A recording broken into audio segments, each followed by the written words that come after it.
వచ్చేస్తోందని announce చేసినప్పుడు ఎంత ఆనందం పొందేస్తామో, ముందు అనౌన్స్మెంటు, తర్వాత రైలు ఇంజను కనపడగానే పొంగిపోయినట్టు సుగంధిం, ఆ సువాసనలు వస్తుంటే ఎంత పొంగిపోయి ఉంటాడు కదా మార్కండేయుడు. నా పూనిక ఫలించింది, వచ్చేసాడు పరమాత్మ, అదిగో శంకరుడు, అదిగో సుగంధిం, సువాసనలు వచ్చాయి అని ఆ చంద్రశేఖర చంద్రశేఖర అన్నది ఒక్కసారి ఆపేసి ఏడి శివుడిని ఆ సువాసనల వంకి ఇలా చూస్తూ నిలబడిపోయి ఉంటాడు కదా.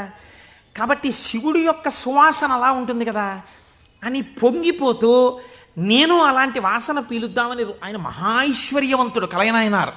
రోజు ఇంత గుగ్గిలం పట్టుకొచ్చి ఆ గుగ్గిలం వెలిగించి గుగ్గిలం ధూపం వేసేవాడు.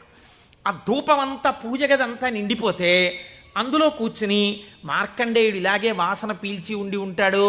ఆనాడు అర్జునుడు గబగబా వెళ్ళి తన గాంధీవం ఎత్తి కొడుతున్నప్పుడు శివుడి దగ్గరికి వెళ్ళినప్పుడు వాసనలు ఇలాగే వచ్చి ఉంటాయి అని ఆ వాసనలు పీలుస్తూ కళ్ళు మూసేసుకుని